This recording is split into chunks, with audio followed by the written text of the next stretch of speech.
اللهم صل على محمد وآل محمد.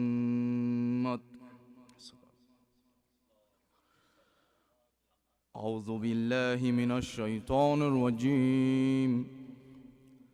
بسم الله الرحمن الرحيم.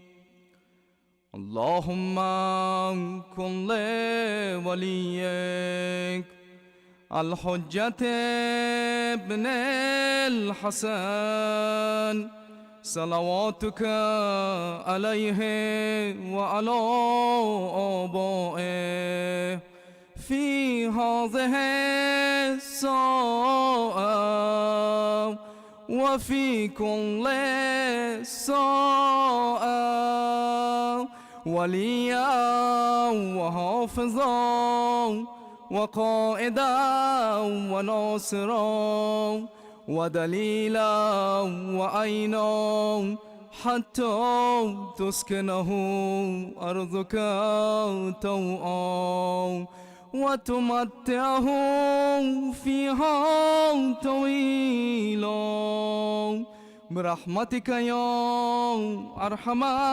الراحمين. صلوات الله بسم الله الرحمن الرحيم. الرحمن علم القرآن خلق الإنسان علمه البيان الشمس والقمر بحسبان والنجم والشجر يسجدان والسماء رفعها ووزع الميزان لا تطغوا في الميزان وأقيموا الوزن بالقسط ولا تخسروا الميزان والأرض وضعها الأنام فيها فاكهة ونخلات ذات الأكمام والحب ذو العصف والريحان فبأي آلاء ربكما تكذبان خلق الإنسان من صلصال كالفخار وخلق الجان من مارج من نار فبأي آلاء ربكما تكذبان رب المشرقين ورب المغربين فبأي آلاء ربكما تكذبان مرج البحرين بالتقيان بينهما برزخ لا يبغيان فبأي آلاء ربكما تكذبان يخرج منهما اللؤلؤ والمرجان فبأي آلاء ربكما تكذبان ولها الجوار المنشأة في البحر كالأنعام فبأي آلاء ربكما تكذبان كل من عليها فإن ويبقى وجهه ربك ذو الجلال والإكرام فبأي آلاء ربكما تكذبان يسأله من في السماوات والأرض كل يوم هو في شأن فبأي آلاء ربكما تكذبان سنفرغ لكم الآية الثقلان فبأي آلاء ربكما تكذبان يا معشر الجن والإنس أن استطعتم أن تنقذوا من أقطار السماوات والأرض فانقذوا لا تنقذون إلا بسلطان فبأي آلاء ربكما تكذبان يرسل عليكما سواظ من نار ونهاض فلا تنتصران فبأي آلاء ربكما تكذبان فإذا انشقت السماء فكانت وردة كالدهان فبأي آلاء ربكما تكذبان فيومئذ لا يسأل عن ذنبه إنس ولا جان فبأي آلاء ربكما تكذبان يعرف المجرمون بسيماهم فيأخذوا بالنواصي والإقدام فبأي آلاء ربكما تكذبان هذه جهنم التي يكذب بها والمجرمون يطوف بينهما وبين حميم آن فبأي آلاء ربكما تكذبان ولمن خاف مقام ربه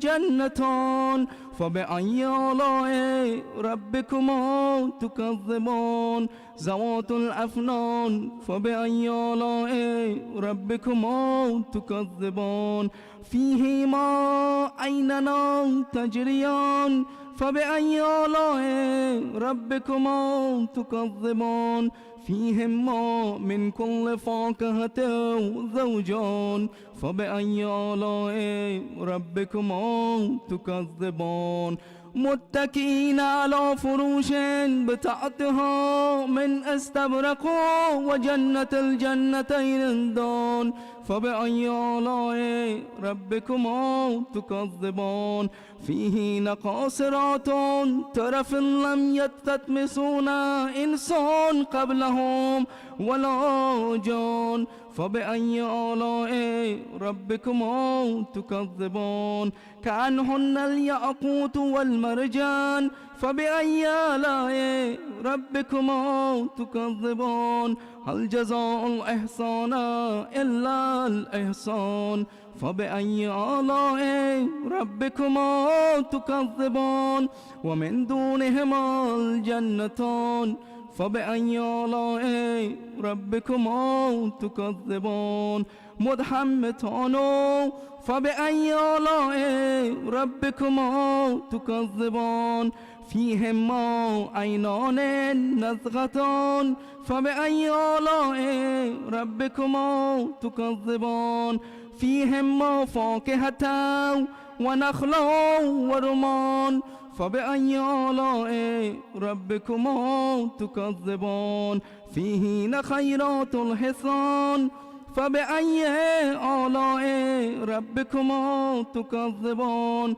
حور المقصورات في الخيام فبأي آلاء ربكما تكذبان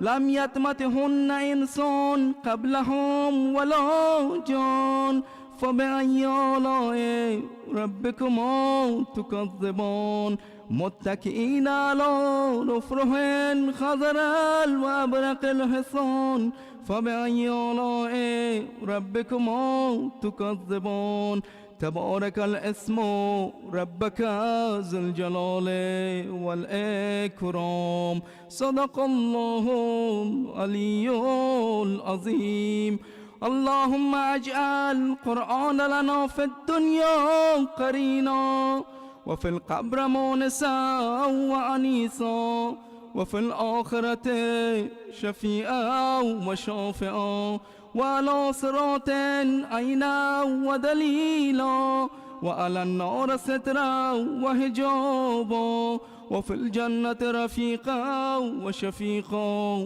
برحمتك يا أرحم الراحمين بر محمد وآل محمد صلى الله عليه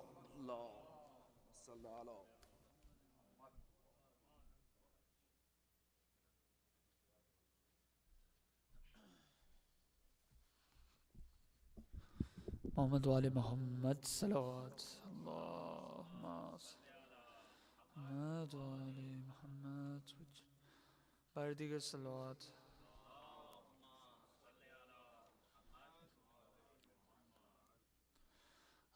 بردیگر صلوات اللهم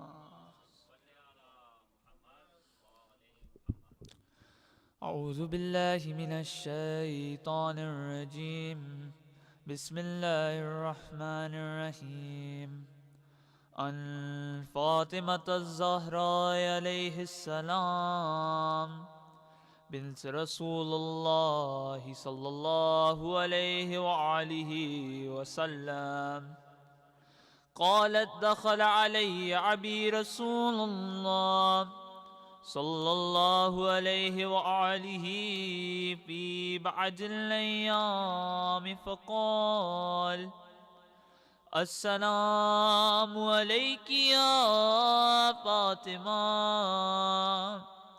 فقلت عليك السلام قال إني أجد في بدني ضعفا فقلت له أعيذك بالله يا عبتاه من الضعف فقال يا فاطمة تعطيني بالكساء اليماني فغطيني به فأتيته بالكساء اليماني فغطيته به وسرت أنظر إليه وإذا وجهه يتلعلأ كأنه البدر في ليلة تمامه وكماله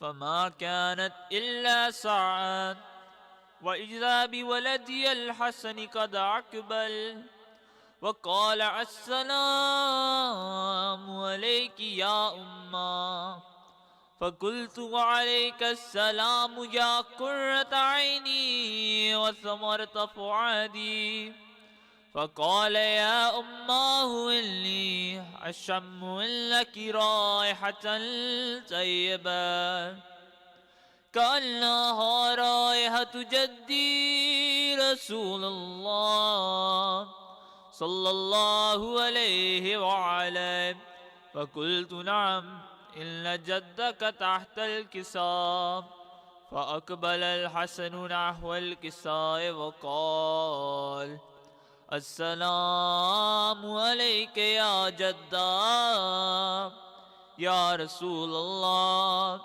أتأذن لي أن أدخل معك تحت الكساء قال وعليك السلام يا ولدي ويا صاحب هودي قد عزلت لك فدخل معه تحت الكساء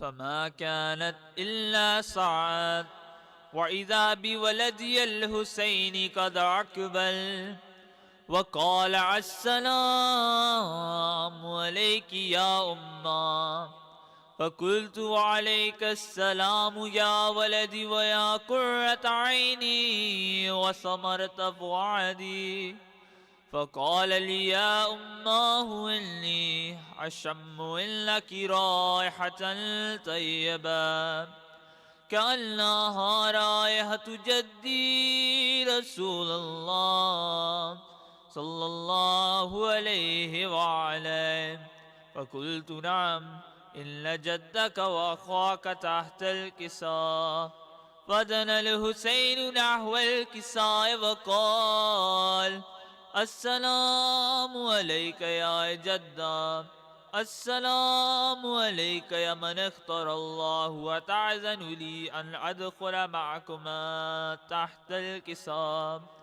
فقال وعليك السلام يا ولدي ويا شافع أمتي قد عزلت لك فدخل معهما تحت الكساء فأقبل عند ذلك أبو الحسن علي بن أبي طالب عليه السلام وقال السلام عليك يا بنت رسول الله فقلت وعليك السلام يا أبا الحسن ويا أمير المؤمنين فقال يا فاطمة إني أشم لك رائحة طيبة كأنها رائحة أخي وابن عمي رسول الله. فقلت نعم، ها هو مع ولديك تحت الكساء. فأقبل علي نحو الكساء وقال: السلام عليك يا رسول الله، أتأذن لي أن أكون معكم تحت الكساء؟ قال له: وعليك السلام يا أخي ويا وسيم وخليفتي وصاحب لوائي، قد عزلت لك. فدخل علي تحت الكساء. الله. ثم أتيت نحو الكساء وقلت: السلام عليك يا أبتا يا رسول الله، أتأذن لي أن أكون معكم تحت الكساء؟ قال: وعليك السلام يا بنتي ويا بضعتي، قد عزمت لك. فدخلت تحت الكساء.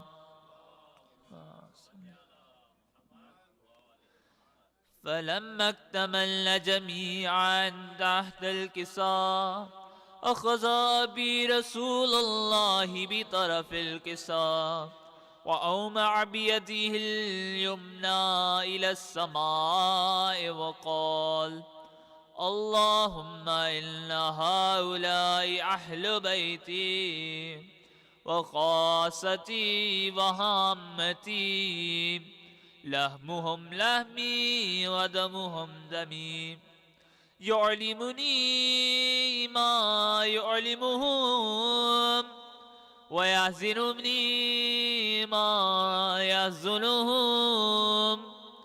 أنا هرب لمن هاربهم وسلم لمن سالمهم وعدو لمن عاداهم ومحب لمن أحبهم. إنهم مني وأنا منهم، فاجعل صلواتك وبركاتك ورحمتك وغفرانك ورضوانك علي وعليهم، واذهب عنهم الرجس وطهرهم تطهيرا.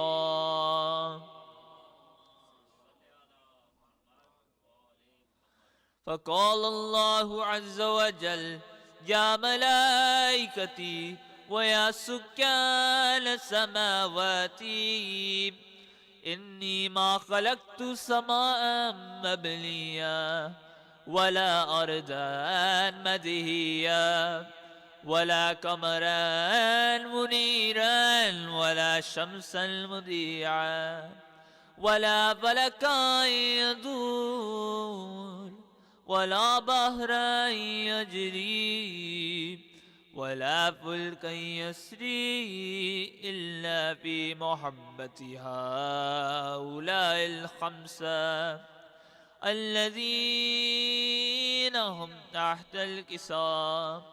فقال العميد جبرائيل: يا رب ومن تحت الكساء؟ فقال عز وجل: هم أهل بيت النبوة ومعدن الرسالة، هم فاطمة أبوها وبعلها وبنوها.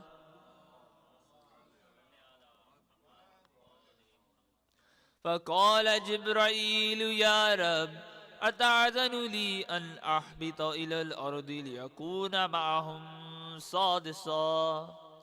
فقال الله: نعم، قد عزمت لك. فهبط الأمين جبرائيل وقال: السلام عليك يا رسول الله، العلي الأعلى يقرأك السلام ويخصك بالتهية والإكرام ويقول لك وعزتي وجلالي إني ما خلقت سماعا مبنيا ولا أرضا مديا ولا قمرا منيرا ولا شمسا مضيعا ولا ملكا يدور ولا بحرا يجري ولا فلكا يسري إلا لأجلكم ومحبتكم وقد أذن لي أن أدخل معكم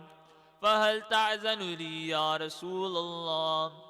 فقال رسول الله وعليك السلام يا أمين وحي الله إنه نعم قد عزلت لك فدخل جبريل معنا تحت الكسام فقال لأبي إن الله قد أوحى إليكم يقول إنما يريد الله ليذهب عنكم الرجس أهل البيت ويطهركم تطهيرا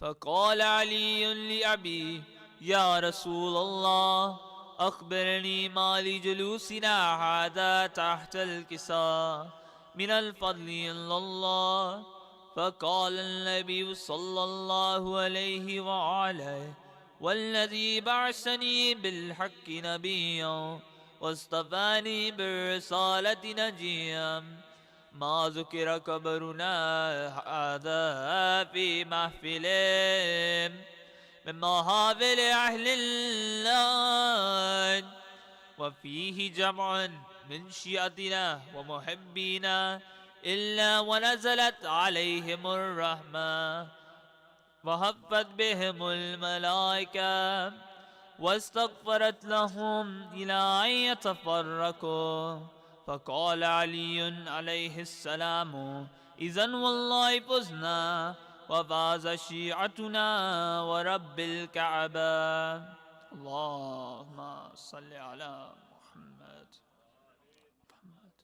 فقال أبي رسول الله صلى الله عليه وآله يا علي والذي بعثني بالحق نبيا واصطفاني بالرسالة نجيا ما ذكر قبرنا هذا في محفل من محافل أهل الله وفيه جمع من شيعتنا ومحبينا وفيهم محموم إلا وفرج الله حما ولا مغموم إلا وكشف الله غما ولا طالب حاجتي إلا وقضى الله حاجته فقال علي عليه السلام إذن والله فزنا وسعدنا وكذلك شيعتنا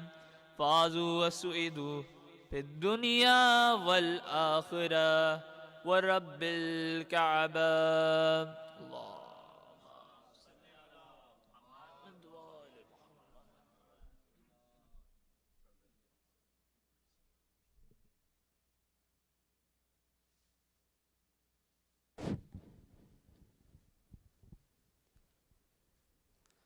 Assalamu alaikum wa rahmatullahi wa barakatuh. Jazakallah brothers for doing Hadith Kisa and Surah Rahman. Alhamdulillah, may Allah accept it. We are all very excited to formally welcome you guys all, for all the brothers and sisters, to welcome our meet and greet session today, inshallah. And we all have been planning for this for a long time. It has been in coming. बहुत time से हमारी team been working really hard for this. We have put a lot of thoughts into it. It's the first session, so we expect there will be a lot of learning for all of us in the process, and inshallah We will learn from each other, we will learn from our own mistakes, and we are going to move forward and make this for our kids and generations to come, inshallah. So first, I would like to run it through a quick agenda. So we are going to run this presentation through a welcome note, which I just did, and after that, I'm going to start a brief introduction. We would like to introduce all of our founding members who are part of this team. And then we will also run through our vision and mission statement. We will discuss key dates, as well as how the term is going to be set up. We'll give a brief overview of the curriculum, how we have it divided, how the classes are going to set up, and what we're actually trying to do out of this. We'll go through a little bit of resources as well, where we do need support from community. We will run through those. And at the end, we will have a question and answer. That is the main purpose of this session, where you guys can ask any questions you may have, inshallah, and we'll try our best to answer.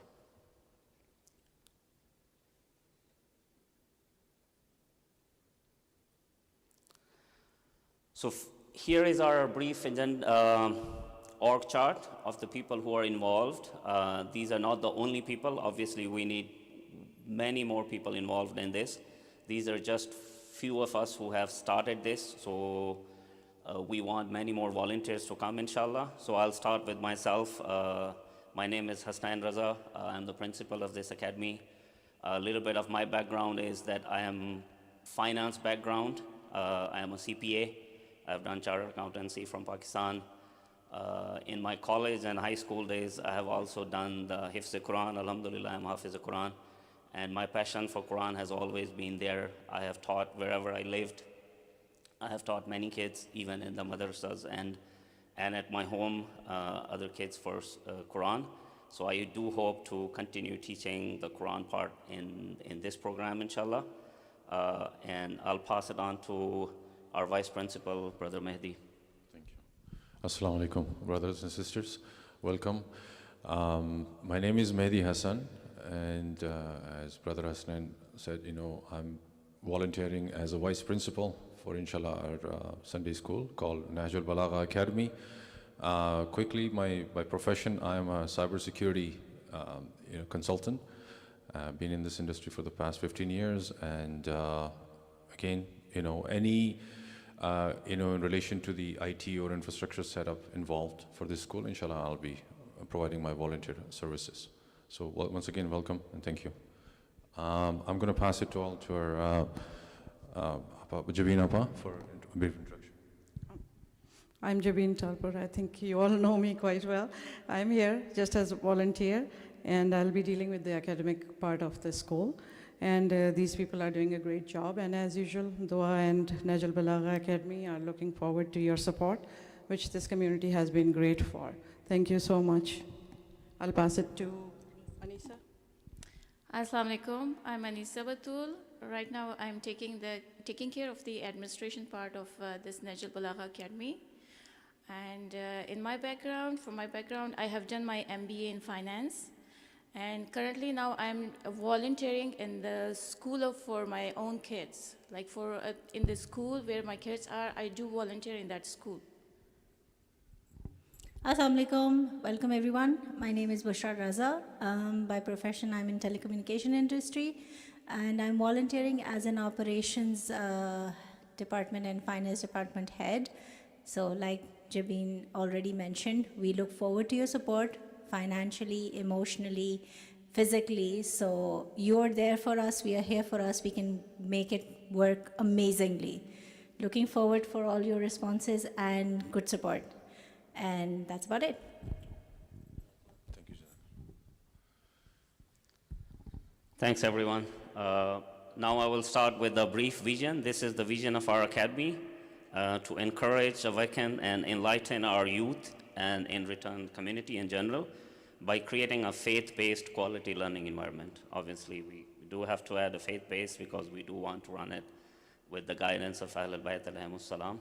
Salawat.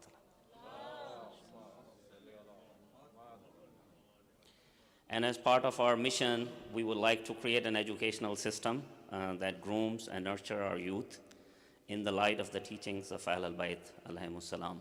I remember last Majlis, I don't remember exactly which program, but one of the things was in one of the Muharram Majalis, I think one of the Maulana said that Karachi mein jab decades ago, jab pehli dafa log aaye the move hoke partition ke around, they started with small steps. उन्होंने छोटी छोटी बारगाहें बनाई और आज मैं खुद भी मेरी फैमिली अभी कराची में रहती है.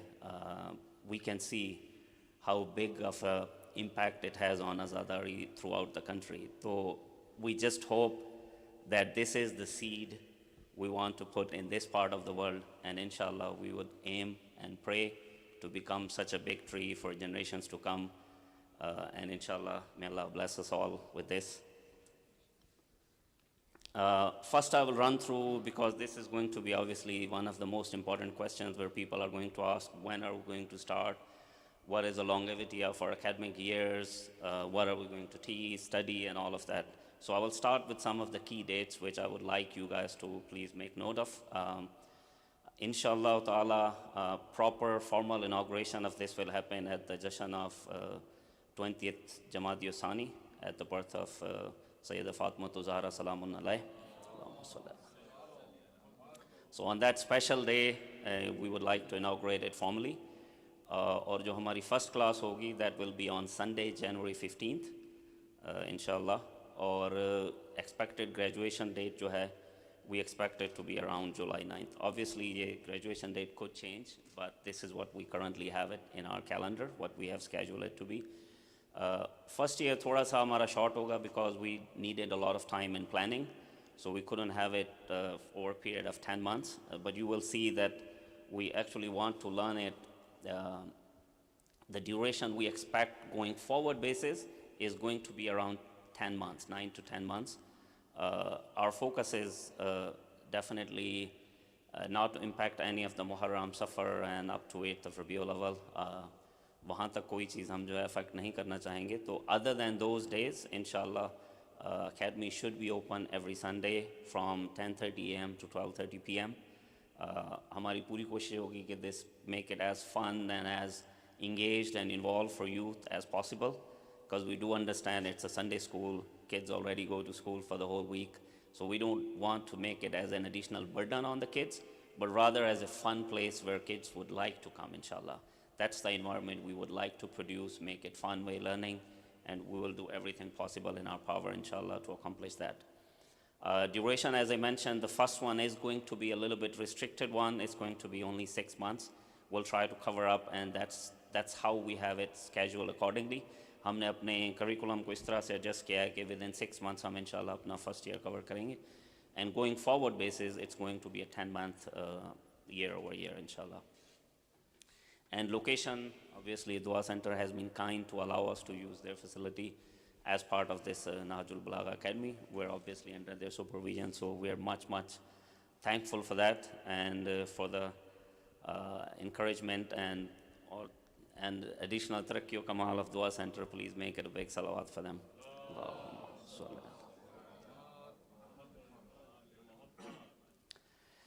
And obviously, once we've gone through the classes, how we want to set it up, the duration, the location, and all, the most important part of this, as a parent myself, the first question we like to ask is, what is my child going to study here? So we have done a lot of thinking about it. We have looked at other resources. We have looked at other madrasas, how they're doing it, what they are teaching it. And we also contributed as parents, what we would like our kids to learn from this. Because I mean, I'll tell you a little bit of one sentence I used to discuss with my economics teacher back in Karachi when I was doing my CA. One day he was giving a lecture on the education and the importance of adab. Anyone who has a little bit of interest in Urdu literature will understand what adab means. He gave a full lecture, and then I just raised my hand. I said, "Sir, can I summarize your entire lecture into one sentence?" And he was happy to call me on the stage. Come and tell me what you want to say. And at that moment I told him what my understanding of adab is, ilm teaches you to live and adab teaches you how to live. So that's really where I'm connecting, is the tarbiyat part, because education is obviously, we're all very keen, we make sure that our kids are educated, but tarbiyat is really where we want our focus to be. When I moved here a few years ago, my office colleagues and other people would ask me, what is the one thing you would like to leave your children with, or your legacy, what would you like to do? And I will always tell them one thing: if there's any way for me to plant my value system, which I learned from back home, if I can transfer that to my kids, I will consider it to be the most successful person myself. So on those principles, we have come up with the 3 main divisions, how we want to structure the academy. Our entire curriculum is based on these 3 subjects. Quran is the first one, obviously, as we all know that it is a critical part of our lives. We not only want to just read, or ability to read the Quran, but at the same time, we would like us to read it properly. As an example, I always say, with the distinction of alif and ain. So we should be able to understand that because it's an Arabic language, it does change the meaning of word when you don't differentiate between the different words and alphabets of the Quran. And there are rules, there are things where you need to know where to pause, where not to pause, how long the word need to be stretched. So there are all kind of rules. Our effort is going to be, inshallah, to make our kids able to read it properly. The second part is diniyat, which is essentially looking at us, our basic day-to-day religious affairs of our lives, starting from usul-ad-din, furu-ad-din, how to read namaz and all these things. So we would like our kids to know all of that, inshallah. So that is, the second part is based on that. And as we all, mostly immigrants, first generation, some second generation, we would all understand the importance of etiquettes, how our parents have taught us, and how we would like that to pass on to our generations as well. So we do think that akhlaqiyat is as important as diniyat or Quran. So these are the 3 main topics we like our curriculum to be divided in, but we won't restrict it to this. This is just the beginning. These are the 3 core topics. We would like to do much more than that and use this as a platform where we can actually do anything to help our youth. That is the most important part. That is the critical element of our day-to-day stuff. And just as a reference, if where we chose our curriculum from, is we took our main guidance from Sabah Academy. It's in San Jose, California. Anyone should be able to go online and check that. They have a great curriculum. They have books online. They have done a great job. I was honestly shocked that my biggest worry was that how much time we need in order to do our curriculum, because it's not going to be an easy thing for few of us to sit down and put our heads together and decide what we really want to teach our kids.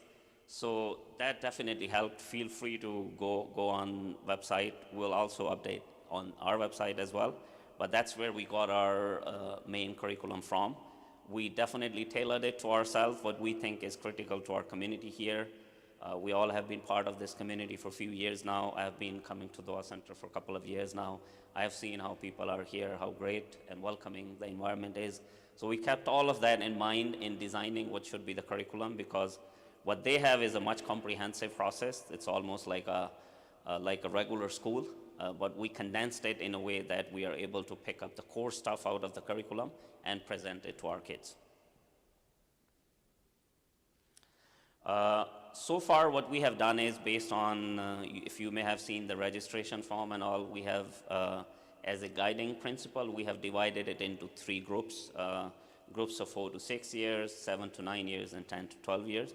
But these are obviously subject to change. It all depends on what's the feedback, how many kids we get in each group, and that's how we're going to decide. But more than likely, it's going to be 3 groups of kids. We would like to run 3 classes at the same time, and we would like to divide so that there is not much age gap between, and as well as not the learning gap between the kids in the same group.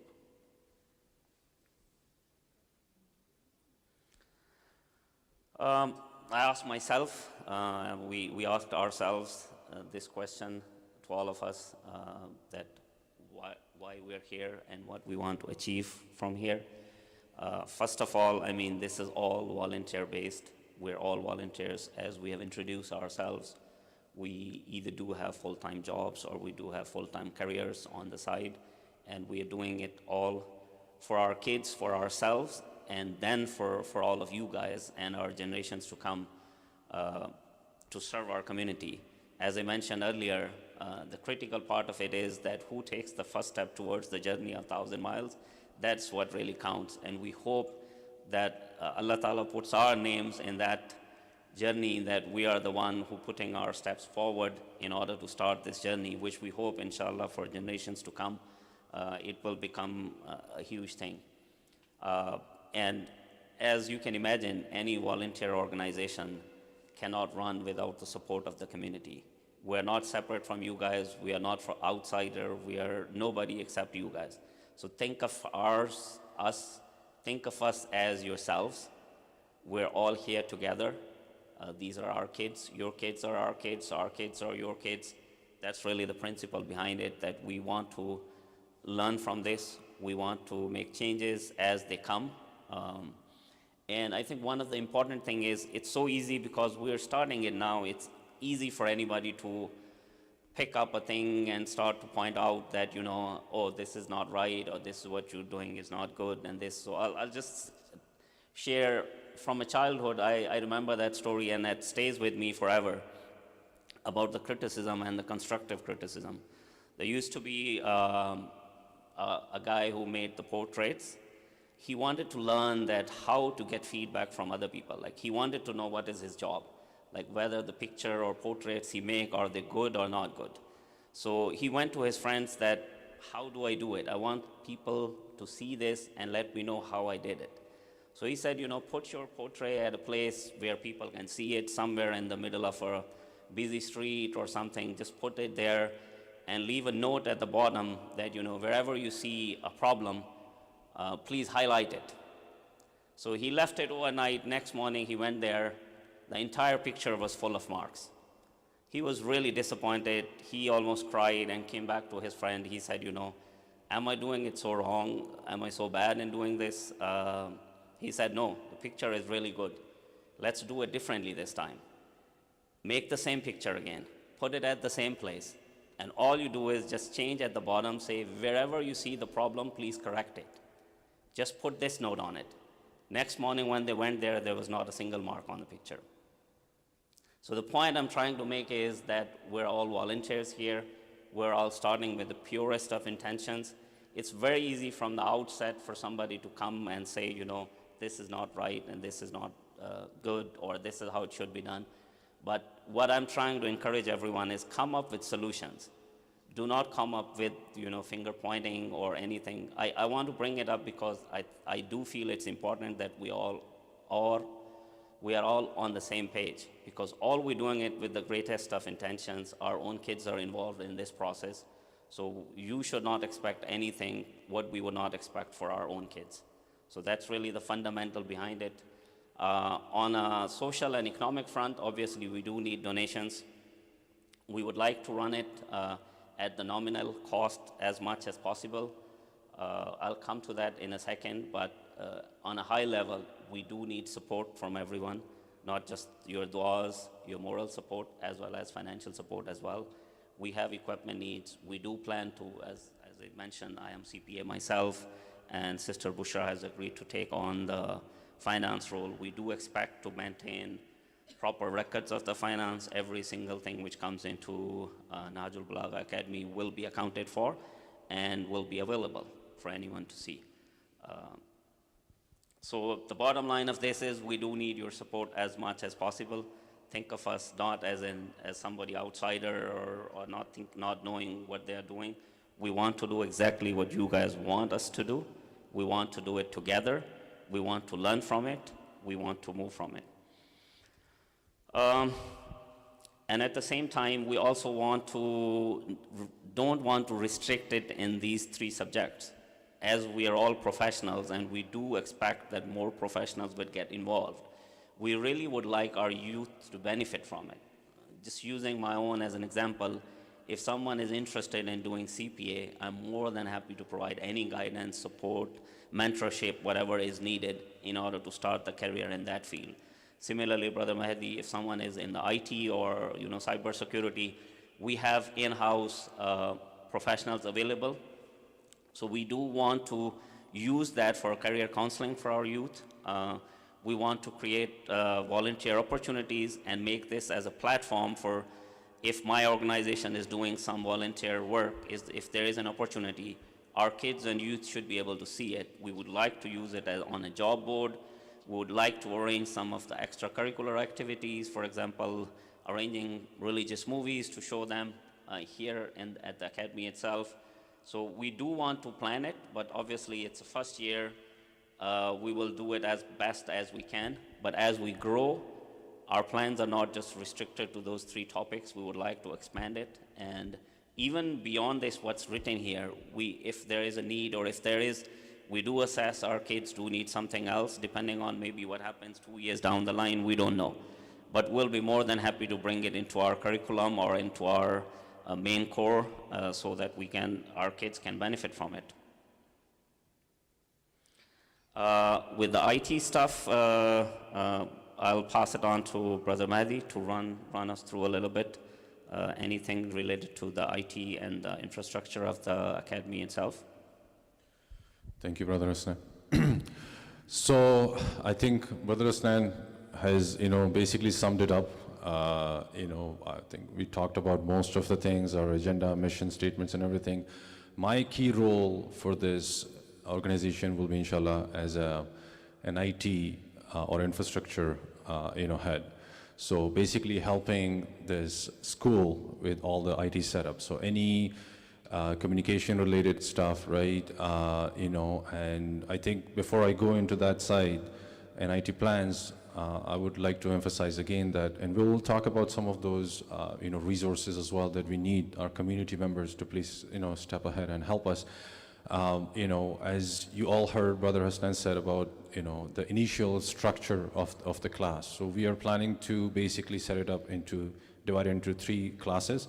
We are obviously in need of at least three laptops as an example, because each class we want to have, those laptops available at the same time.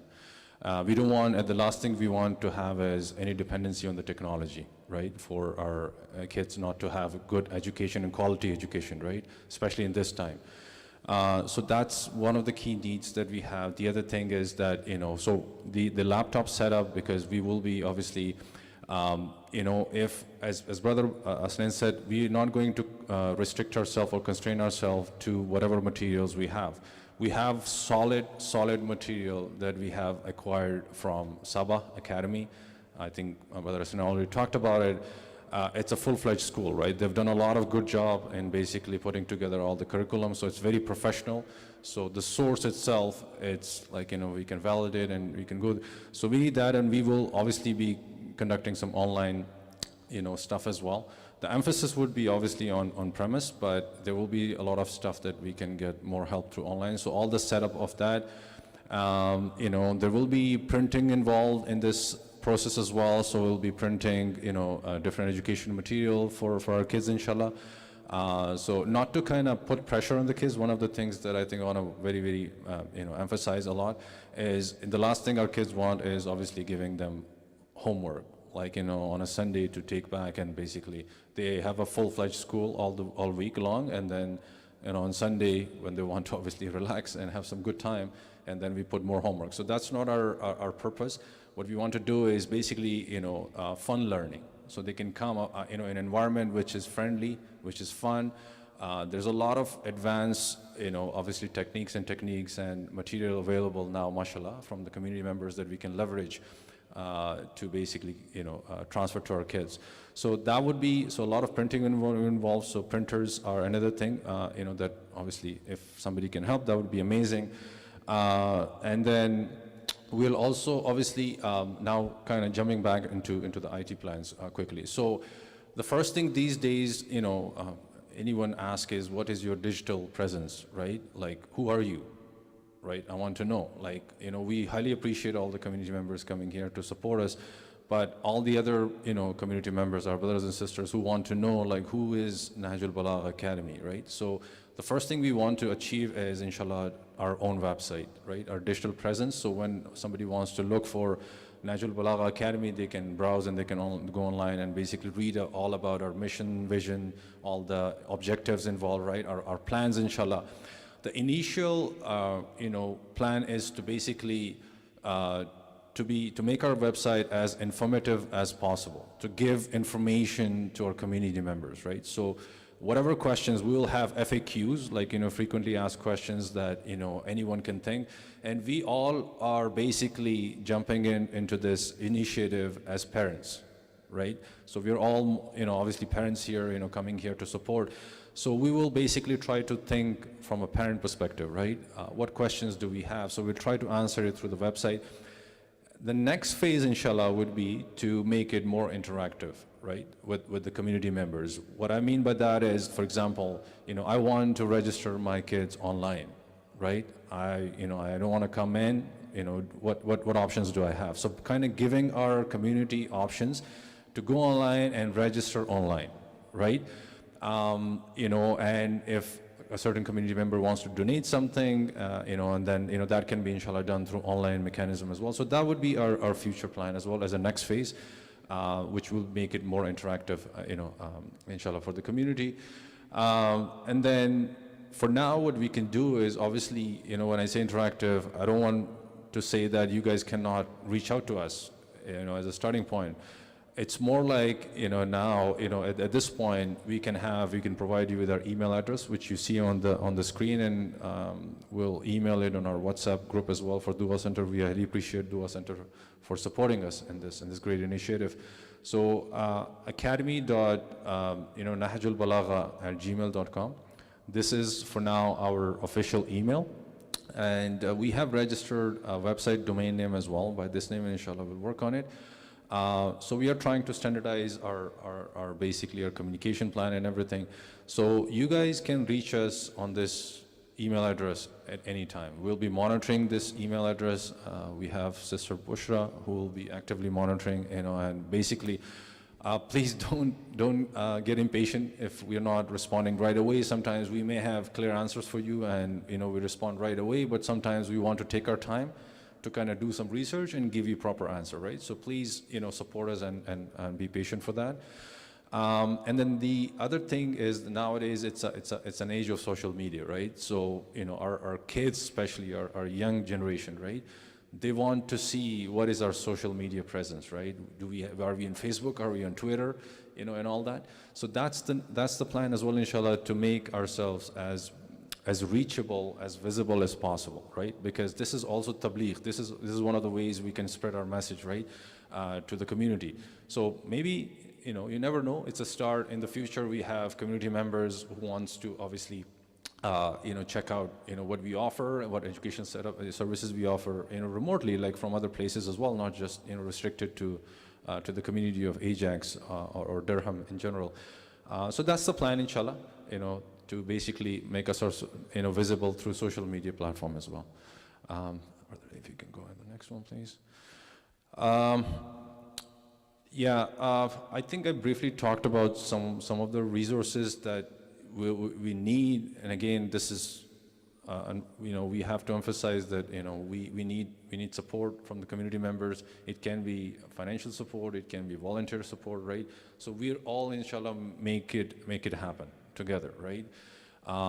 This is not like us when we say we're the founders. It doesn't mean that we have a key stake in this organization. All of you are stakeholders of this organization. So we are all one big community here in Durham region, and inshallah we'll all support each other. So we will highly appreciate if you guys can come forward, and in any way, not just financially. If you know that, hey, there is a brother is working in Staples, I'm just throwing an example, right? And we can give you good rates, for printers, for laptops, and all that. So any sort of help, any sort of advice that you guys can give us, that would be highly appreciated. For now, it's the laptops for 3 classes. I think projector is mentioned, but we were just informed by Brother Jamil that we do have a projector in Dua Center that we can leverage. So that would be, that's highly appreciated. Jazakallah. And the stationery stuff and all that, and the whiteboards, which we'll be using to basically conduct our classes. So there will be, again, as we're planning 3 classes initially, broken down in different age groups, but we're not restricting to this model. So if we achieve that, it depends on obviously how much registration we get from the community members. Then we will accordingly break them down into different class structures. And for that, we'll obviously need three whiteboards, basically for each class and all that. So these are some of the resources that we initially need, inshallah, to get this center get and running. If you can go to the next one, please. Administration and operations. So I'm going to pass it on to Anisa and Sister Bushra to basically talk about it. Thank you. Okay, regarding administration, as we already know, like it has been mentioned, this organization, this academy has been started by a group of volunteers. And we need more volunteers. More volunteers are welcomed. We have the form at the front. If you want to volunteer, if you want to teach, you are most welcome. You can fill up the form and you can come and contribute with us to the community, to our future generations. And for the volunteers, for high school students, if they want to volunteer, they are most welcome. They can come and volunteer, and we will give them credit hours from the Dua Center. For the teachers, if you are interested in teaching, you can always come, fill up that form, and you can come and teach with us. And one more thing, like it's not a full-time commitment. Like you are not required to make your commitment for every Sunday. We are flexible. We can go according to your schedule. You can do like maybe once a month. If you say once a month I can come and contribute, we can adjust you according to your schedule for this thing. Next slide. Next slide, please. Oh, yes. For student administration, I'll pass it to Sister Bushra. Assalamu alaikum everyone. So like Sister Anisa beautifully mentioned that we are looking for volunteers, as in it's not just teaching, for other activities as well. So whenever, the only thing that we ask you is dedication and purity of your intention, in terms of if you're volunteering by your heart. You're not just here, especially the young ones, you're not just here to get your hours for school. You're actually making a difference. The entire intention for this academy is, like Brother Hassan beautifully said, that we do want to see a difference. We want our youth to be supported. We want our youth to have the best of both worlds. Our religion is just not an ordinary religion where we belong to an extraordinary platform, and what they see out there in the Western world, they get attracted. So we want them to bring the both best worlds together and be groomed as perfect human beings, and they know what they're signing up for. So when they come to learn as well, they learn in the most amazing interactive way, that they take away something, and when they go back, because I love teaching and I know kids love interaction, and when they learn something hands-on, they remember it for a long time, and that's our intention as well. So in terms of consent form, like Brother Mehdi said, we'll be setting up our website hopefully soon, inshallah. We'll be putting up our enrollment form there. We'll be putting up our consent form there. Please read it thoroughly, and like we've already mentioned, we need healthy feedback. We need your support. We need you to tell us that this is the way you can do it better. And in terms of fee structure, yes, any organization that needs to be run has some expenses. We have put up 3 different ways of you to actually participate in terms of finances, which we are actually in discussion, and we want you to give us your feedback as much as you can, either a nominal fee per child or your commitment for the entire term. We are okay with that as well. Or we can have a certain fee for a certain family as well. I'm here to answer your questions in terms of finances or financial fee structure anytime you want. Lastly, house rules, those are more towards the kids as well as your mums and dads. You want the same thing as we want for our children. You feel this is what needs to be done, come to us, let us know, have a one-to-one, have a group discussion, make it better, make an amazing place for your kids to be looking forward to go to Sunday school. So we do need your support in terms of letting your kids learn better and be here on Sundays and make it a point to be here, to be honest, because we're here, and that's about it. Say that again. Oh yes, one more thing. Thank you so much, Sister Anisa. What we were thinking is, as we belong to, as by the name you can tell that it's NahjulBalagha Academy, and we would like this to be minimum cost to the family. So please bear in mind, fee should not be the only reason that you cannot register your child. Come to us and we can obviously work something out, but education is our priority. And wherever we, the four of us, the five of us, whomever you feel comfortable with, just come and have a conversation and we can discuss about that. Thank you. Sister Jabeen, would you like to add something to it? Thank you. Yeah, no, you guys have explained it wonderfully, and that's it. Any question and answers, I think, at this point would be welcome, right? Floor is yours now. Any questions? Sure, please.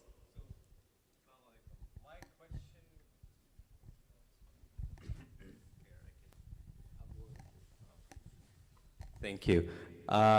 My question is, if let's say someone wants to join in the middle of a session, how do you guys manage that? Like, how can someone who's missed, let's say, 2-3 months of a session catch up? Like, what plans do you have over there? And I'm just asking because I know it's going to happen a lot. Like, you know, families are moving, always moving houses. Someone says, you know, we've moved new to Ajax and I want to start, so. So in terms of joining like every other school, we might be having, it depends on the child as well. We will be assessing the child at the time they're joining the school. And then if possible, we might have transition classes for them to get up to their grade. Does that make sense? Like, for example, if a kid is 4 and 6 and then he comes in May, and we've already started in January. So the standard process would be, we'll be having a assessment at the joining time, like registration time. With that, we will know where the child is. And for example, if the child is on level 3 in Quran, but the child is on level 1 in Diniyat, we will have to assign a certain teacher or a volunteer that would help the child to transition to the correct level that he or she should be at. So that is how we plan to handle those admissions. Yeah, especially let's say if you feel that you can support the child, because this has happened with a lot of people, that they feel that the child is not at the level, the age of the child does not resonate with the level of the education.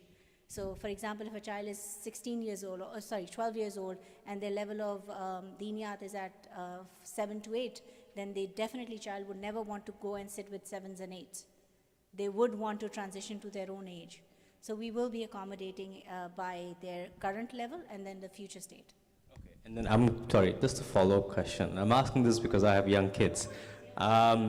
Your 3 levels, your 3 focuses of teaching, are they all going to be introduced at the same level, or do you have like, when they're in level 2, we're gonna, you know, level 1 is only Quran, level 2, like what is the breakdown of, or it's all together at every single level? It all depends on the interest what we get. We could have at a maximum capacity, or if we are working as we plan, we will have 3 levels for each class. For example, at Quran, we will have all 3 levels. And that's how we will design the curriculum as well. The very basic is going to be for the youngest kids who haven't started Quran yet. So we're going to spend a lot of time on alphabets, for example. But the guys who have already in Quran, or they understand, have the basic knowledge of that, for them, the alphabets may just be one class. So to answer your question exactly, we could have 3 different levels for each one of these 3 categories. Got it. Thank you. And just to add on what sisters have said, objective is obviously not to leave that kid alone. We will try our best to accommodate as much as possible. Obviously, we will need support from the parents more than anything, because we'll try our best to provide all the materials we need. Maybe if they can do a little bit of prep work at home for those lessons they may have missed, and we will spare extra time from our teachers for that particular group and try our best to bring that child up to speed. That Awesome. will be our priority. Thank you, brother. Anybody else? Questions? Please, anything, I mean, don't be shy. I mean, this really, again, as I said, we're all family. We're one family of Durham region of followers of Ahlul Bayt, and feel free, any question. No question is, I've always been taught, no question is ever a silly. Go ahead, Zuhair. What if somebody's like above 12 years old, but they still want to join? Like, That's a great question. It depends on how many people we get. That could possibly mean that we may have to add a fourth class, but that it all depends on. In the transition, without knowing exactly how many kids and which age group we are going to get, it is a little bit harder to exactly answer that, but we will not return kids. Yeah, so one of the things is obviously you can join as volunteer. That is a perfect answer for that. Yeah. But even from the academic side, if there is a possibility for us to add more kids and have more classes, we will be more than happy to do that.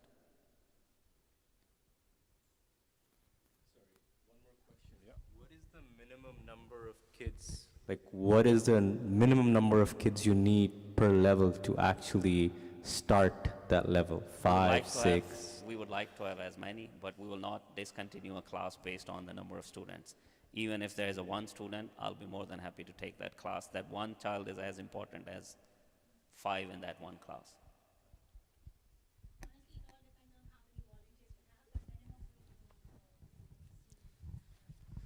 We would try to keep the class size as reasonable as possible, because we do value that, you know, if we have too many kids in one class, then it becomes a little bit of just a more theoretical than actually giving the required effort and time you need to give it to the student. So if we start seeing that the kids are like, you know, we have 10 kids in one class, we'll try to break it into 2 groups. Giving individual attention is the key part of it, because it's not just teaching, it's not just passing them and giving them a grade that you are now graduated from year 1. That's not the purpose.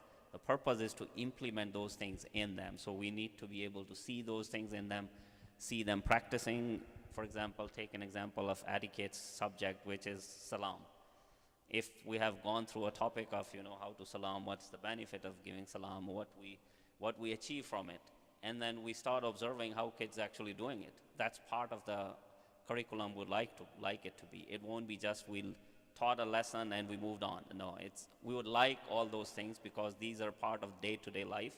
We would like them to be implemented and see and practice in kids, inshallah. Brother Jamil.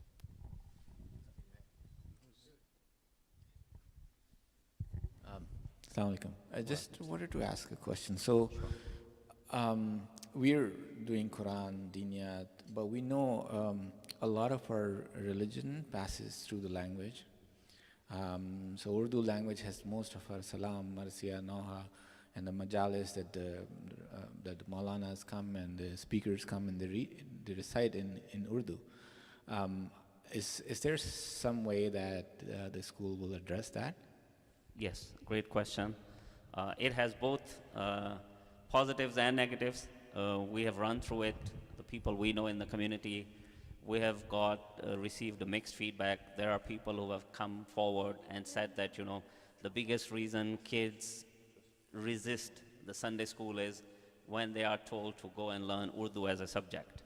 So that becomes the biggest problem for some kids.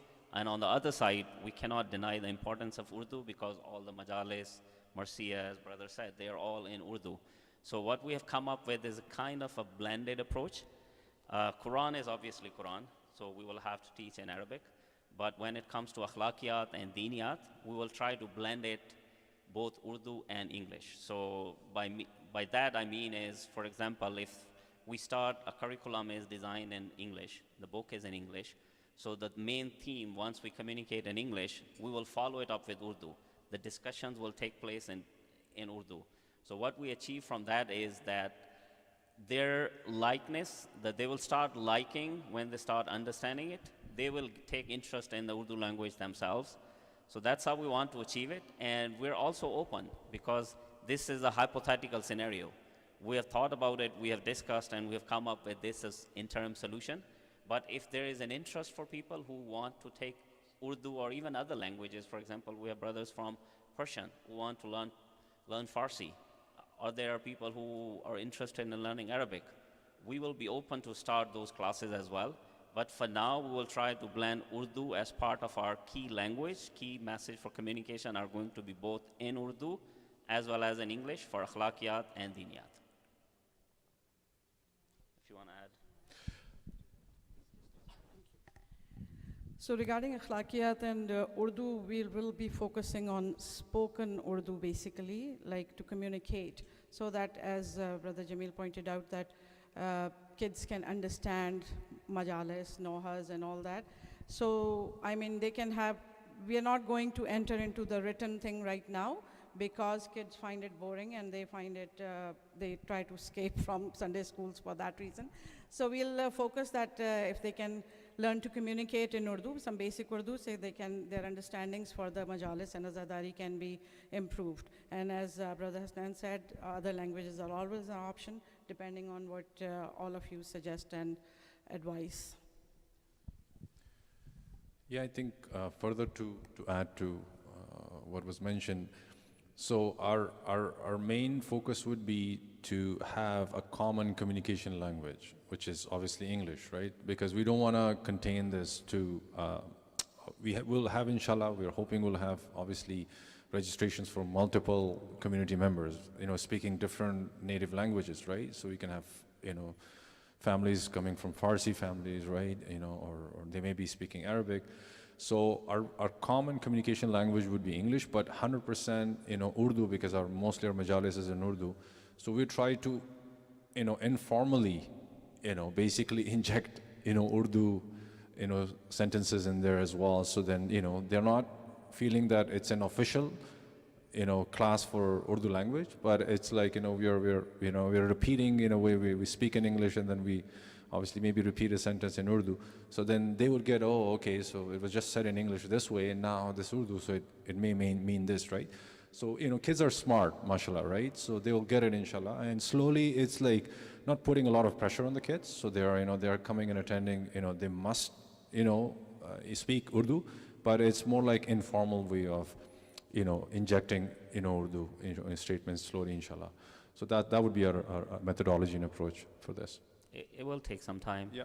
We'll start with the basic Urdu, and then like some of our Maulanas who speak very good Urdu, obviously it takes a little bit of time by the time kids reach to that point of Urdu, but inshallah.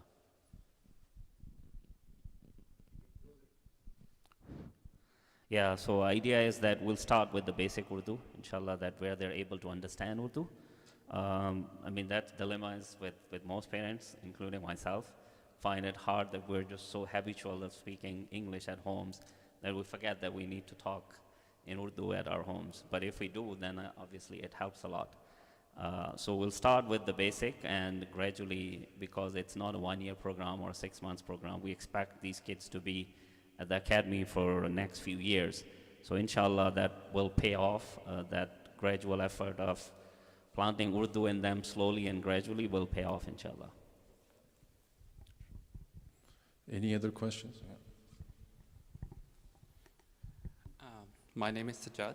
I have a very simple question. So what I understood so far is that there will be 3 classes going on at a time, and probably the plan is to have it in this big hall. Yeah. So from a logistics point of view, what are we planning to, how can we have a class so that sounds from one class do not disturb the other class? Is there some thought that has been put on this? Yeah, thank you. Thanks, brother. Very good question. Yes, we have, and we would like to do. We will put a dividers in between the classes, so to minimize the disruption, as the classes will have to happen at the same time. That's the only way we can have 3 classes or multiple classes within a 2 hours window. So each class, we will have a 5-minute break in between. But we will have division to put at least for 4 classes at the same time. So we'll have one area designated for teachers or volunteers who are not participating in the class, and all other 3 areas, we're going to take a divider all the way from here to the end. That will divide it into 4 portions, this entire area, and then we will set them up as a class. And obviously, with the number of kids we expect, we don't expect it's going to be a noisy classroom or with too many kids at the same time. So we hope that addresses the disruption part. We all know if you're engaged and concentrating on something, you don't care about whatever is happening around you. So if the class setup itself, which inshallah it will be interactive, communicative, the kids will definitely be focusing on what they're taught rather than listening to what's going on in the next class. That's I'm sure going to happen. But inshallah, you never know. In the future, we have, inshallah, proper partitions, right? Always stay positive. This is the first step. Inshallah, we'll try our best. That's what we would like it to be. Yeah. I grew up in a village where the first time we sat on a chair was in grade 6. So we came through that, alhamdulillah. I'm very proud of that. So I think whatever resources we have available, we'll do our sincere and best effort to utilize them for kids, because these kids are not just someone else's kids, these are our own kids. And it's our organization. Yeah.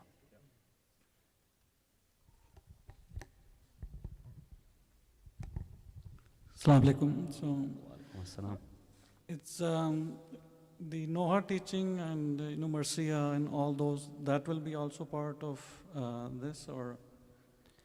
Inshallah, extended? this would be one of those, probably extracurricular is not the right word for this, but this would be one of those things where we can, if there is an interest and we do have qualified people who are willing to teach them, then obviously it is whatever we can make this up for. Like, if we want this to be used for this platform, what a better place to use this?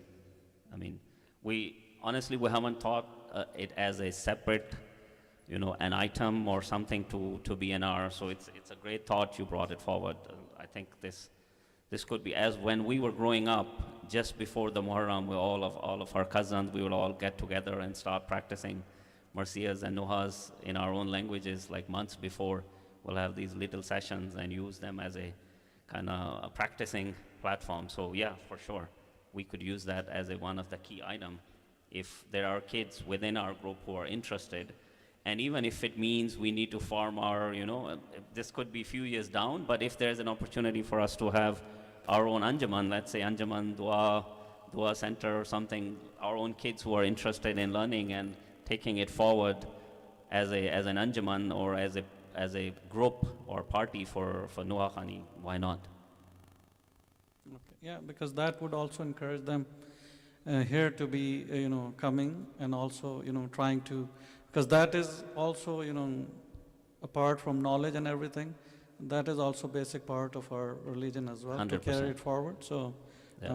And that is how I guess we can create interest for them as well, coming here. No, we should make note of that, yeah.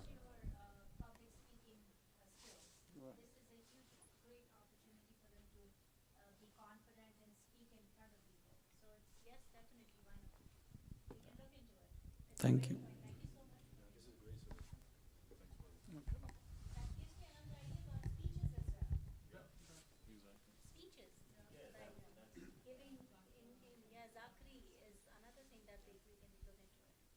Assalamu alaikum. What are the timings of the school? 10:30 to 12:30 is the timing of classes. We'll take 3 classes between those 2 hours with a 5-minute break. Okay, thank you. That would be amazing. Thanks, brother. Allahumma salli ala Muhammad wa ali Muhammad. Zoeb also offered his volunteer, so another salawat. Allahumma salli ala Muhammad wa ali Muhammad. Thank you.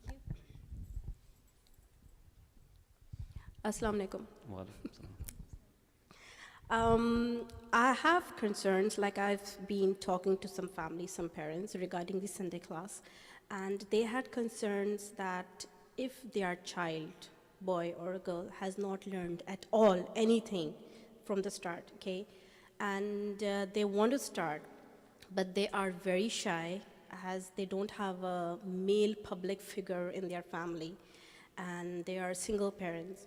So they had a question that if we send our child to the Imam Baragah to study and to start, so how focused one teacher is going to be on this particular child? Are you able to cater to that, or there is an individual who will take a little bit extra care to I think that? what helps, it is definitely a very good question, and even if it doesn't affect many, but whoever it affects is going to be critical part of their learning. So I'm 100% on par with that. Yeah. Your concern about kids being shy is very real. And the thing that we want to make it as our core way of teaching is make that child bring out their qualities and enhance their skills that has already been given by Allah subhanahu wa ta'ala to them. So when you say how focused we would be on that child, our teachers will definitely be capable enough to identify that child. And we don't promise in terms of just focusing on that child, but the way they're going to teach would be that the child would be encouraged to share their feelings. Like, you know, an environment where you feel safe, you secure, you be yourself and you feel secure. That's our motto. So bring out the best of the child and not to, you know, just shut them down on whatever they want to feel or they want to say about it. Yeah, to answer, you want to say? I'm so passionate about it, I can go on and on and on. So one more thing in this question is, like, sometimes I have seen, like, if a parent volunteer, like parent come with the child, then the child is more comfortable in that situation. Like the child opens up in that situation. So that's also an option. The mom can also come and volunteer while the child is in the class and doing her studies.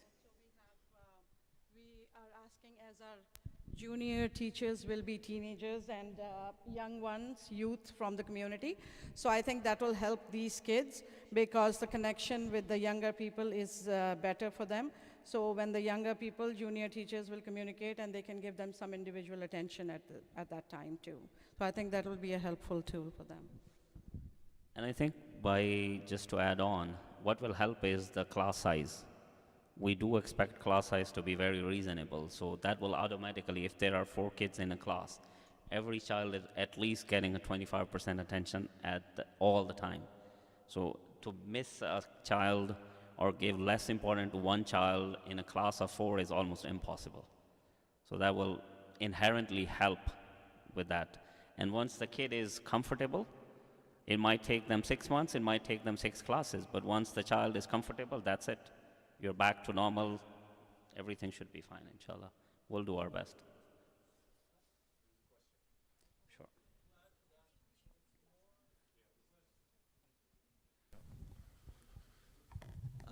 I think also, like, what to add to that is that if a kid is like 10 years old, but their level is like, you know, earlier.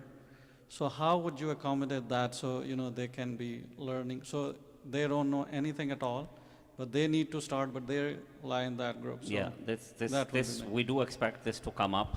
We do expect this challenge to be present from almost day one.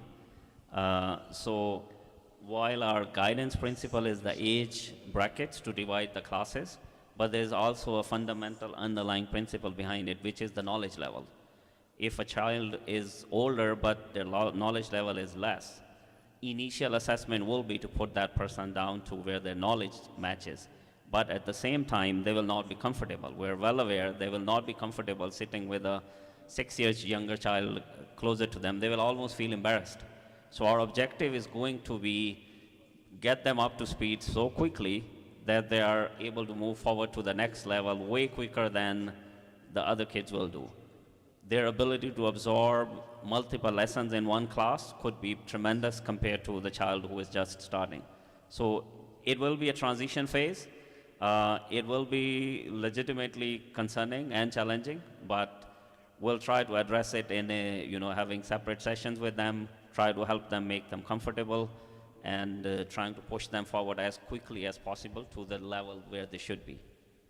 Very quickly, one of the I think questions or suggestion that was brought up by Brother Mukhtar, I think this is a great point. I think we may have missed. So, like these days, I think the Zohar time is at 12, right? So if our class is running until 12:30, so can we either start early, maybe at 10, and then end at 12, and then we can conduct Bajamat namaz as well for the kids? That would be amazing.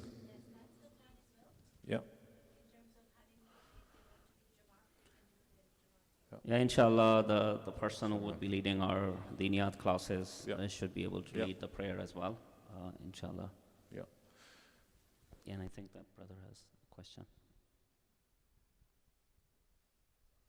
Wa alaikum salam.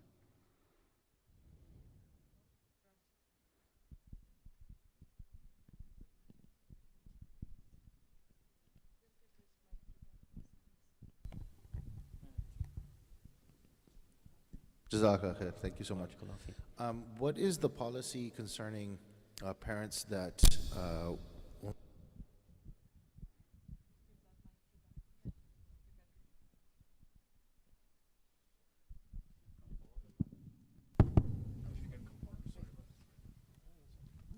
Thank you. Sorry about that. Sorry. What is the policy for NahjulBalagha Academy for parents that only want their children to focus on certain subjects? So, masalan, if they only want them to focus on qira'ah, Quran, and like diniyat, for example, or masalan just Quran or akhlaqiyat, but the extra activities, for instance, they don't want to, not for now, but they don't want to, they don't want them to not do that out of any other negative reason, just they want them to focus on that because of their age, etc. Sorry. No, that's a good question. I think the way our core is set up, I think the core should be mandatory for means those 3 classes, but all other extracurricular activities, if parents feel that their kids may not need to participate in some of those, that could work. The reason I say those 3 are important is because then we'll have to create a lot of exceptions for kids to take one class and not the other. And to be honest, me having gone through the curriculum myself, I think each and every subject complements each other. Like, as a matter of fact, if you look at the syllabus from the Sabah Academy, they take akhlaqiyat as part of the diniyat. We just separated it out just to make it more prominent and make it more clear for parents especially, as well as for kids, that there is going to be an element of akhlaqiyat. But we all will agree that our religion is based, there is no religion without akhlaqiyat being practiced. So to answer your questions, I think the classes themselves should be mandatory. That's my thought. If someone wants to chime in, feel free. But the other activities, I think that can definitely be considered as part of where you want to participate or where your kids may not want to participate.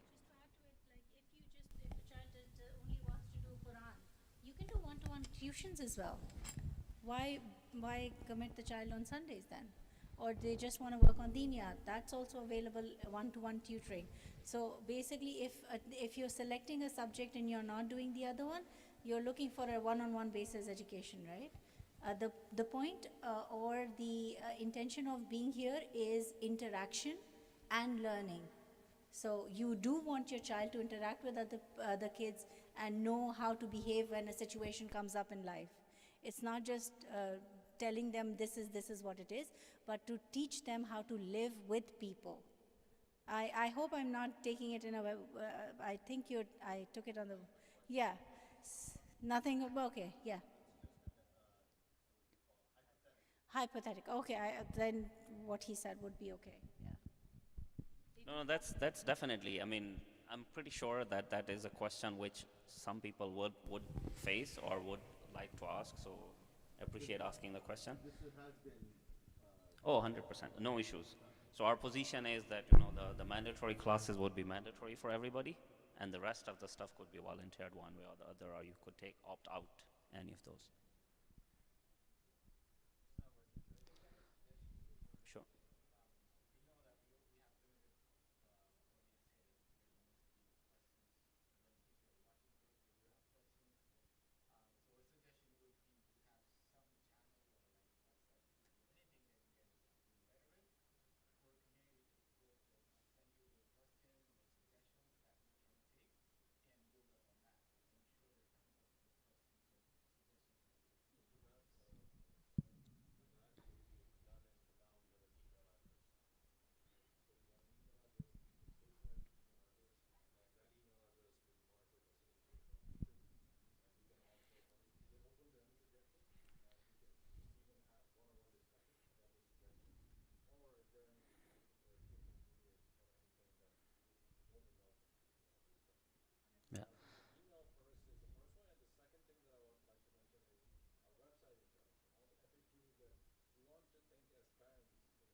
think of all the hypothetical, like, ways or situations that we can come up and basically answer them through those, FAQs on our website.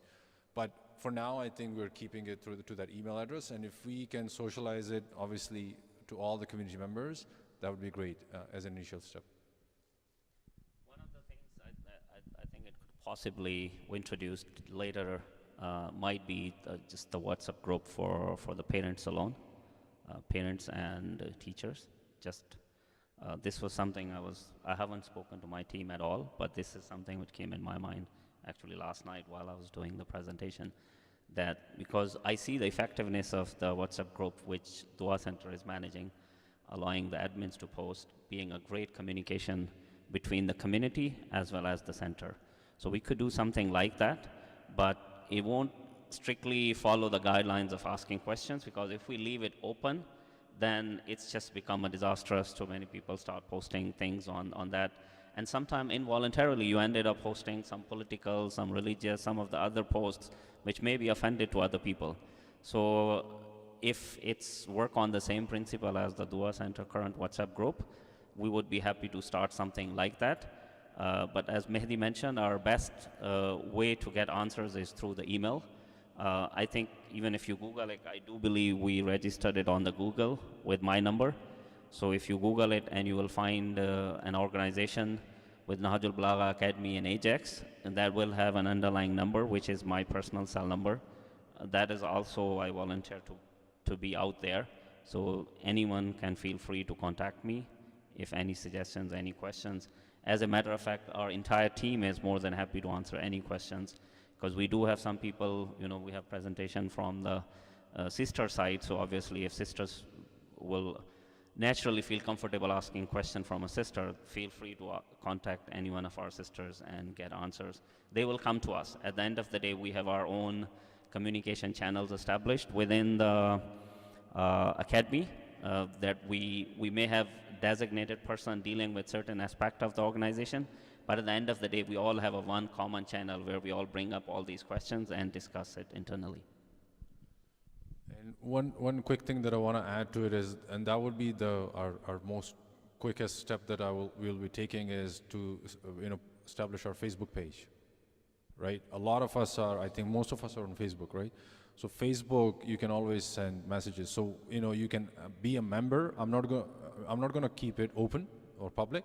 It's going to be a private group, but we'll socialize that group. So when we will get requests from our community, members, inshallah, we'll accept, and then you guys can always reach out to us through the Facebook channel as well. So that would be the most quickest way of, responding to your questions.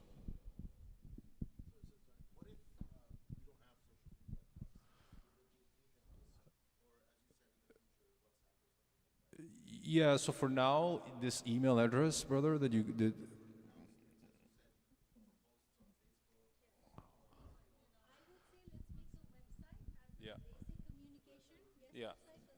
Yeah. Exactly. Exactly.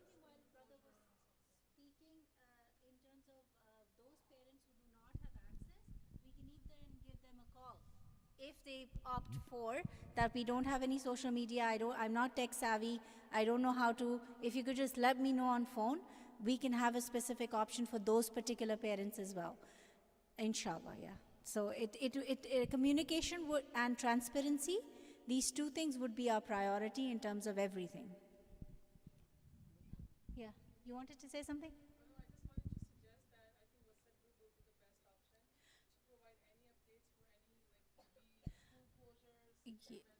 Yeah, I would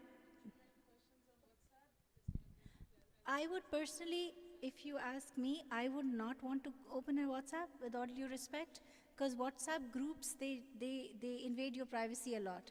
Go on the website, everything would be there. Let's say if we have a weather, everything.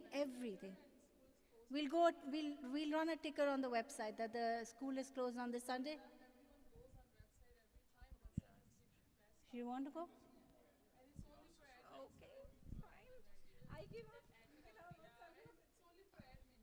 Yeah. I think, honestly, I have tons of groups in my WhatsApp, but I think one of the fundamental difference I see between Dua group and the rest of the group is the ability for admins only to post. That restricts the communication with only key elements of it, what someone needs to know, and doesn't become a chit-chat group.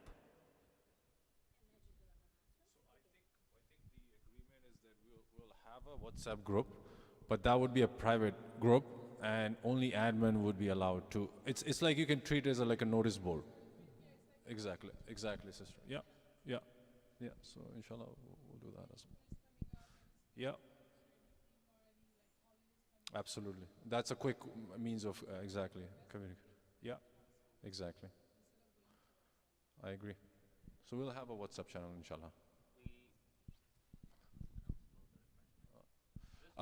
Okay. We have to stay here. Okay. Yeah, it's Definitely, I will support your brother, whatever he said, right? Absolutely right. Because whatever you are studying your subject, like all of them, other Imam Barga or SPT, they are already studying for the last, they are doing for the last 10 years. And normally here in our community, it's not a very less number of people who are attending to that as compared to classes. Yeah. So we have a very limited, right? So if you guys, add this thing, whatever you said, recitation, how to teach them how to recite Quran, it's a great attraction for them. Because the other institutes, they are not teaching like this. So for starting, this is just a suggestion or idea, whatever you said. It's a great support for us. If I understood, you want it to be part of the core curriculum. It's almost like a subject, a fourth subject. Under the subject, whatever you mentioned over there, right? Whatever the subject. No, I think it's a great point of differentiating ourselves from others. And I have seen our youth, especially the young or teenagers, how they participate in majalis and how they come and read on, YouTube channels and sitting here. That's not a small thing. The reason is that behind this, because most of the people, the parents, their children, they are going to the school, right? It doesn't matter. But from the other side, they are already, they assign to the other teachers, they are teaching them, to recite, how to either doha or anything, right? So if the institute is available here, if you're providing this facility, right? But at the same time, the parents, they are sending their students to other madrasa, right? To teach them. They are just teaching how to recite, Quran, Dunya, Urdu, whatever it is. But here, you guys are teaching, We would like both. We would like those kids to come not because we are teaching something unique or something different from others, but they're our kids. If they're from our community, and one of the ways we can support our community is by bringing those kids who are already in school. I'm not trying to put down any school or anything. I'm just saying if my kid is studying elsewhere and I'm starting something of our own of Durham region under Dua Center, why wouldn't my kid come here unless you have a specific reason for not to, right? So we get that, and then on top of that, if we can add one critical element of that which promotes the Azadari and let them. Yeah. No, it is doable. It may not be something on an every week basis, but definitely something, or we can even do it something Yeah. like, we have those 2.5 months when we don't have any classes. Exactly. I was just about to say that maybe we can have a different time set up for that, because again, when we do Noha, obviously it should be done for girls and boys both. So then there becomes the Shari thing that girls' sound cannot go and all that. So it has to be arranged in a way, this will be logistically discussed, and it has to be Muharram months are good, but then obviously Saturdays can be a thought. We have to think about it. It's a great idea to do, and as you said, it would be a differentiating factor for the madrasa. But yeah, it is. It will make us start thinking and will come up.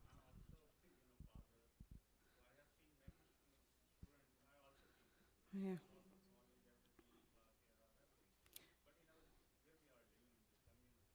Yeah.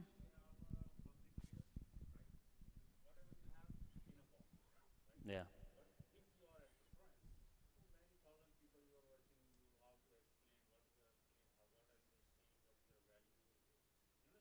Yeah.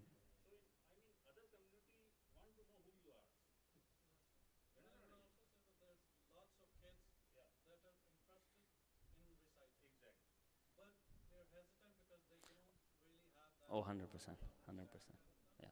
So I think bringing them up front as well, Let's face it, generation we are from, we still sweat for if we've been asked to go somewhere. Yeah. Yeah. Point taken. Point taken. Very, very well point. And yeah, yeah, yeah. I appreciate it. No, it's a very good point. Yeah, I think I'm almost to a point, I think, where we can probably do a closing note, and then we have refreshments afterwards. Maybe you want to do an honor? So I'm going to keep it quick and brief. So it's honestly a very informal, we want to keep it as informal as possible, right? We're all community members. As I initially said, don't treat it that, we are, initiating this great, task, but, we are the founders or the stake.